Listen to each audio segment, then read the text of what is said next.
Well, hello from sunny Florida. I want to talk to everyone today about our ongoing coaching series. And today we're going to be talking about mentorship. Mentorship. Wow. Very, very important word for successful people. Why are mentors vital? Well, there's two ways to learn things in life. Number one is through experience.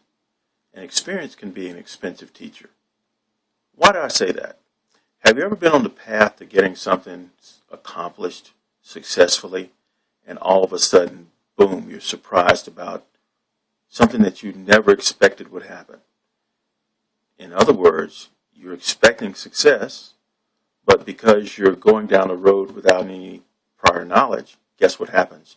You run into an obstacle that may send you, totally back to where you started from, or may just totally obliterate your plans. That's unfortunate. Some people call that the school of trial and error. I actually call it the school of trial and terror, because literally you have no idea oftentimes where you're going, and you need the assistance of someone who's actually been there before you. So let's talk about that mentor. Mentors have people that they advise. They're totally honest with them. Those people are called proteges. And a protege remains a protege until that mentor really has given you all that they can give you to that point, and then you move on to the next one. Now, the thing that's so great about a mentor, they don't have to be alive. You can get their experience from a book, from a film, from a recording, and gain that knowledge that they paid a price for, and that knowledge can accelerate you from point A to point B. That's what mentors are so good at doing. I have a couple in my life that I've used, to give myself a great foundation. Number one is John Wooden, the great coach of UCLA. He was a guy who was so structured. Each and every year when he started his practices, he would start with the proper lacing of an athletic shoe. Now think about that. You would think, okay, he's going to give you plays, he's going to give you information about setting up this pick, setting up that roll, whatever. But he started with the proper way to tie a shoe. And he depended on his players to do their part, and he did his part.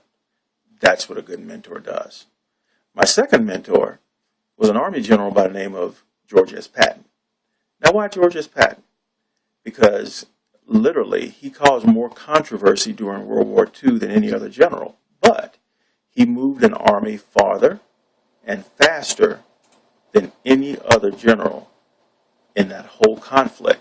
And the thing that's so amazing about it, he did it in a snowstorm. There are Americans trapped around the village of St. Lo, and he and his army broke through and rescued them through a snowstorm. That is amazing, and that's what mentors do. Okay?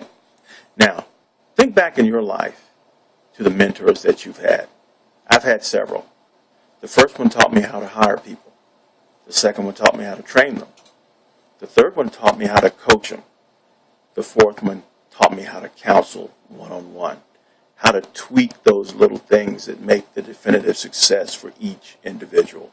That's where the real success is. The next one taught me to count the money daily. That way you know where you stand in your business, and you never let anyone steal, pull the wool over your eyes, and you are actually a business person. Unfortunately, some people are so successful that they don't even realize whether they're profitable or not. They're just on the stage doing what they do. Unfortunately, that's how businesses fail. My next mentor taught me to include a spiritual life along with my workaday life. In other words, take some time just to listen to your inner self and make sure that you're leading a balanced life. My next mentor taught me how to relax, because some of us are workaholics, like me. I know I'm a workaholic. That's how I was born. That's how I am. But to be able to go to the beach and just listen to the waves can balance you out so well if you do it periodically. Okay?